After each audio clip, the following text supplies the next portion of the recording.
Richard Majewski, and welcome to another edition of Take 10. Take 10 is a service department, corporate housing and global mobility podcast where we seek to offer insights based on informal chat and icebreaker questions to get to know the guests a little better, and followed by a summary of the guest's business so that you can examine potential collaboration. So without further ado, let's meet today's guest. Hi, Gavan. Welcome, and thank you so much for joining us today. Hi, Would you Richard. like to give a brief introduction at the beginning of who you are in the company, etc.? Not that people won't know you, but First of all, thank you for having me today. I really appreciate that. And congratulations on a great event last night in London. We sure enjoyed it. My name is Gavan James. I'm the CEO and founder of Nomad Temporary Housing. I have been in the corporate apartment business for 45 years. I started with Oakwood as their youngest manager in 1980. And I rose through the ranks to run all of Oakwood, and was there for 30 years. I managed global operations and helped Oakwood expand around the world. And in 2010, I left after a great 30 years, and I started Nomad Temporary Housing, which is a global temporary apartment company. And we're based in San Diego, California, but we have offices in Phoenix, Arizona, London, Shanghai, China, Hong Kong, China, and we've recently opened in Bangalore, India. fantastic. Thank you for that, Gavin, and thank you for the mention of the event yesterday. It was indeed an honour to have you there, and I really appreciate it. Really do. So that's at Saber Networking, of course. Right. So, are you ready for the icebreaker questions? Hit me. No. Okay. First one. Baseball or football? Football, American football. Well, yeah. And why is that? What team what team do you follow there? It was the San Diego Chargers before they moved to Los Angeles. But ironically, I did have season tickets to the San Diego Padres baseball, but I actually prefer watching football than baseball. It's just more happening, and baseball's kind of sleepy. Is it right? Okay. Yeah, I've never really watched a baseball game, I have to say. And American football, it's you need to know the rules of any sport, don't you, before to enjoy it. And yeah, I've always wondered what was happening there. I must say, I've been recruited as a Pittsburgh Steelers fan by the one and only Jamie Massler over there in Murphy's, isn't it? Yeah, but I know nothing about it. Other than that. I'm a big soccer fan, I have to say, Manchester City. But yeah.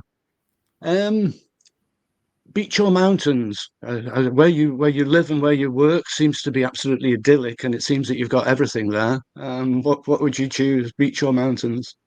Heather and our 12-year-old daughter and I were in the mountains last week. It was lovely, but we live at the beach in San Diego, California. So we're definitely beach and boat people. Beach and boat, lovely. Good grief, that makes me so envious. I'm going to move on immediately from that one before I even think about it anymore. Because obviously you've described your business and you have a family, of course. People coming when they are growing up, you might say, I don't know, education or climbing the corporate ladder. I know that. Would you have a kind of any thoughts on that? Education used to be a kind of a must, if you wanted to progress or wanted to progress to senior levels, maybe. but it's so expensive now in the UK anyway, that there's an argument to say just get started with work and don't bother with the degree. But what do you have any thoughts on that? Well, I came from a very modest family. We didn't have a lot of money. So I ended up working from 11 years on, and I worked my way through college. I was a shopping center manager and a helicopter pilot while going to school full time before I joined Oakwood. And so I'm a big believer in education, but I have to tell you, I sure enjoyed working a lot more than I did going to class. So I think it's still very necessary. And Nomad, we really do favor people with college degrees, and it helps in business today. And I'm still a big believer in education. And Yeah. my older daughters both graduated, and I've got one to go. Yeah, no, I can see the points there. And then if if you can apply yourself in college, then it kind of might indicate that you can apply yourself at work as well, that sort of thing. Yeah, interesting. Um, a routine or random? Are you a routine person? Do you like sticking to a routine, or do you like to roll with it? I'm a creature of habit, and Yeah. we, yeah, it's we do a lot of, I guess, random things from time to time, but the routines are the basis of our family. I'd agree there. It's often I'll go away on holiday or something, and I'll be yearning to get back to the desk simply, for that routine. I, talking about desks, actually, messy desk or a tidy desk person. Perfectly clean desk. Some people say that's not healthy, but yeah, I mean, it's no, it's I can't achieve that, I have to say. That's great. A couple more. Texting or phoning? Do you tend to text or phone? How are you with the Definitely phone? phone. Um, Really? yeah, it's annoying when my 12-year-old daughter is upstairs in her bedroom and I get a text downstairs. You know, uh, it definitely phone, but I Right. prefer in person. Dear, yeah. I mean, I should be the same. Coming from the same generation as such. I don't know. I've kind of like fallen out of the habit of the phone. Yeah, yeah. I'm kind of text, I guess. I think it's just me hiding away, to be honest. Um, not really either or questions here, but I'm very interested. Before we go into hearing more about Nomad, if you'd be so kind, but I have a couple of kind of questions, but they're not either ors. You're obviously in terms of the seniority, you own your business. Tips for people coming into the sector now. I'll lump these two questions together really. Do you have any tips for the top, not necessarily the top, but how to succeed? Any attitude you might want to suggest to business, and any route that people might take? But also in tandem with that, because you have a busy life. How do you relax? So what would you? Are there any tips that you have for people entering the service department sector? And also then how do you relax? How do you cope with the stress that you will, the pressures that you face? Well, on the entry into the business, I still have after 45 years an extreme passion for the service department, temporary apartment business. It's been a wonderful career, and I've got a long way to go. I'm not going to retire for another 15 years at least. I got to get my daughter through college and then some. So, and by the way, last night it was great to see all the young people in London. You had an incredible turnout at that event, and a good 75% of the people in that room were under 35, and a number of them were in their 20s. So that's really good to see. I've always thought the apartment business is a great career. And the temporary apartment business, well, it's a niche hospitality business. It's fabulous because we get the guests longer, and they're living with us. They've moved. They're on a long-term business assignment. They've got a lot going on, and so to serve that group of versus a Marriott hotel where people are spending every 2 nights, I just love the challenge of it, and there's a lot of opportunity. The business, if you run the business right, it's a fantastic business. To get on relaxation, we just kind of build it in. I'm speaking to you from our home in Italy, and so we're boaters, and we got a little place out here, a very modest farmhouse in Tuscany. But for us, we work everywhere. We work 7 days a week. Heather and I own the company with our partner Carl Tugi, who's our president, and we just kind of we just try to have fun. Heather and I are big music people. We go out and do about 40 concerts a year, and follow several artists, and kind of glom onto that lifestyle a little bit, which is fun. And then we work and work some more. Interesting. So it's work hard, play hard by the sounds of it, isn't it? And just a trick for you. Yeah, I mean, we have a lot of fun at Nomad. Our leaders are like-minded, and we're taking them out on the Christmas boat parade in San Diego in a week and a half from now, and we do it every year as an event for our staff, and it's a ball, and so we do a lot of stuff together around the world. Yeah, sounds amazing. Sounds really good. I was, when you're talking about that, I'm almost relaxing. Like sometimes you can watch pictures of, let's say, the mountains or the sea or the countryside, and you just relax, just looking. I was just relaxing, imagining all of that. It's no, fantastic. I should have asked you actually because when you're saying about the farmhouse in Tuscany, are you a paint? I was going to say painting or drawing, but are you a painter? Do you like art? I would love to be creative. I just don't have it. I'm not very talented. I can't sing. I can play the piano a little bit, but as a boy, I loved drawing. I thought I was going to be an architect until I veered off into different things.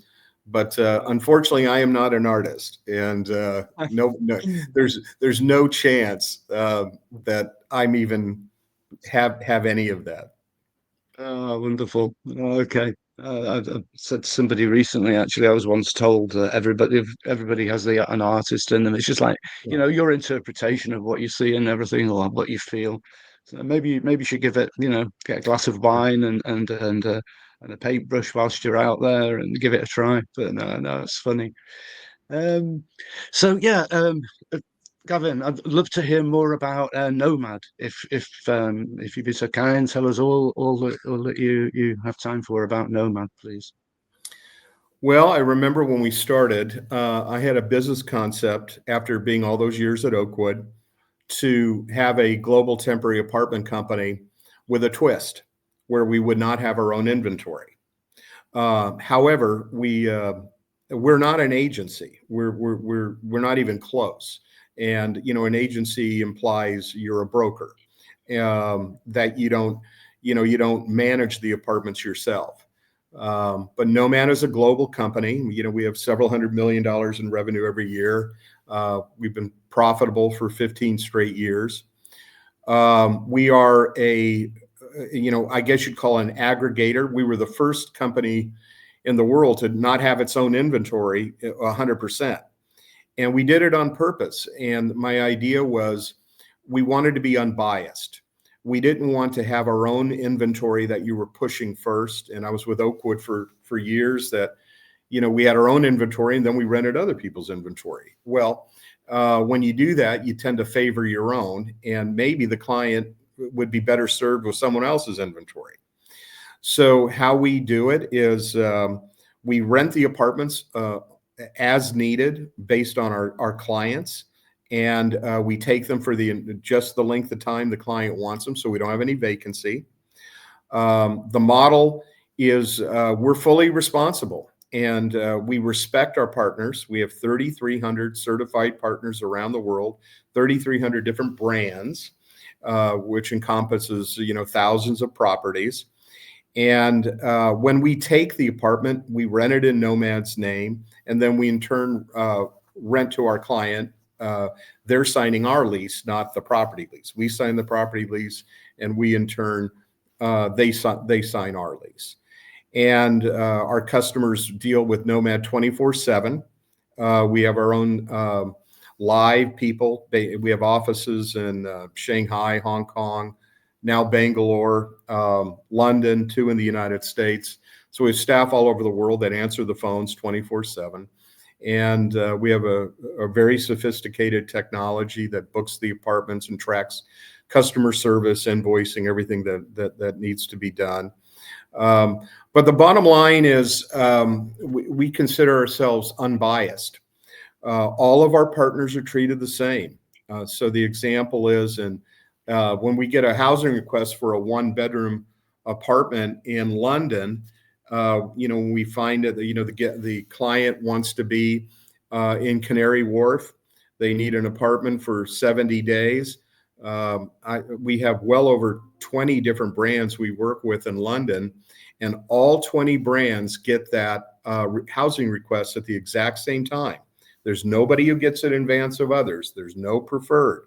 Every one of our partners in London is qualified. And then we get our partners, in turn, send in their options. And some brands in London, Marlin might send in 3, and another brand might send in 2. And then our system and our people look through the options, and then we offer up the best 3 or 4 to the client. One of the things that we think we're unique is we have a service fee. It's on a per day, but it's not a percentage. It's a set fee. So it's about, £12 a day. And so whether you're a 400 pound a night apartment like we were in last night in Mayfair, we mark it up 12 pounds. That's it. It was a 220 pound apartment in Kensington. We mark it up the same $12. So the bottom line for our partners in London and around the world is Nomad makes the exact same service fee no matter which apartment we provide. Our clients love that because they know if a partner gives us a great price, every dollar of that great price goes to the client, not Nomad. We're not skimming anything more off the top. And we're not a percentage, so we're not making more money on the $400 one. So there's no bias trying to push into a more expensive apartment. So that's our model. Our partners seem to like us because we pay on time. We're financially sound. We have no debt. We have no private equity, no venture capital, no silent investors, none of that. And we try to treat our partners with great respect. We treat our clients with great respect. Kind of the final thing is I would say is we're 100% corporate. We don't do business with people off the street. There's no leisure travel, no medical stays, no insurance, replacement housing. It's all corporations and relocation management companies serving corporations. That's our niche. We prefer it. I'd rather have, one tech client that rents 4,000 apartments a year with Nomad versus 4,000 rentals from, the internet, Airbnb or booking.com. So that's kind of our deal. We do short stays, but our average length of stay is 88 days. So we're a good average because we have, some long-term clients. Our automotive clients stay a couple years when they send somebody from China into America. And then, London's a market, London and New York, the stays are closer to 45 days because of how expensive they are. So that's kind of who we are. And we've been doing it a while. Our clients seem to like us. We serve about 300 of the Fortune 500 and over 30 relocation management companies. Fantastic. I loved that. You described that of course, so well, and it was something I didn't appreciate, to be honest. The markup, the $12 markup, and what have you, and the logic behind that, and the attraction to your clients of that as well. That there is no benefit in you selling a higher priced apartment. Um, Fantastic, thank you. Something I wanted to ask. You mentioned about corporates. I'm assuming that is your target market. So white collar corporate. Do you get involved in the blue collar contractor market at all, construction and that sort of thing? No, not really. We have oil workers. We book, workers from Saudi Arabia into Canada, 300 at a time for 6 to 8 month stays, that kind of thing. So of course, there are the oil and gas, but most of our clients are tech, finance, oil and gas, retail, pharmaceutical, multinationals. Nomad's not for everyone. We don't go after business like a corporation in a single city that has 15 temporary apartment companies knocking on their door going, use me, I'm better, cheaper, faster, I'm nicer, I'll take you to better dinners. We're built for big corporations that have needs in 10, 20, 30, 50, 80 cities, and they do not want to deal with 20, 30, 40, 60, 80 temporary apartment companies. And we do it for them. And that's the beauty of Nomad is we bring rentals because we're so fair. A good temporary apartment company that's been in business a while, pays their bills on time, believes in the same service that we do. We can give them rentals from some of the biggest companies in the world that work with Nomad that they would have never received the rental otherwise. And so it's a beautiful thing because they don't have to be a big company. We have some temporary apartment partners that only have 70, 80 apartments, but they're so good at it. And they've rented in great buildings and in great parts of the market. And they've got the same fair shot of the rental than, national corporate housing that's in, 40 cities. Yeah. Interesting. Yeah. And you've got a great you mentioned IT for clients there, but as clients, but you've also got a very good system, I think, haven't you? A booking system or a inquiry system, and do you see that as but there is always you have a call center as well, don't you? And there are always people involved there. Is there, in terms of the technology, the inquiry doesn't go automatically to the actually it probably does, doesn't it? So you've got It your actually corporate is. Yeah, our technology is called Nomad Direct. Many of our clients, we have some big technology clients, and they are quite impressed with it. And many of them have said, every now and then a competitor might be smoke and mirrors, and do they really have something behind that? And but Nomad Direct is our platform, and we built it out internally. We have our own IT team that has built it out over the last 8 years, and it is really spectacular. And it's, as an example, some of our biggest clients, we're tied directly to the client. So when they have a housing request, they send it to us in their system. It via API, it goes into our system. Then we massage it a little by looking at what they try to refine it, because somebody might say, well, I have a pet, but they forgot to tell us what kind of pet it is. Is it a bulldog or a chihuahua, whatever the heck it is? So we may have to ask a few questions, and then we send the housing request via our system out to all those partners, and then those partners put their options back into our system. And in many cases, those options are coming to us electronically.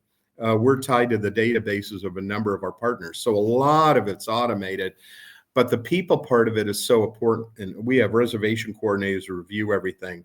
We don't just automatically send it. We are not a platform that sends 40 options. This is an Airbnb where, you put in the city, you put in a 1-bedroom, you say, I want to be in Mayfair. And next thing you're looking at 700, options.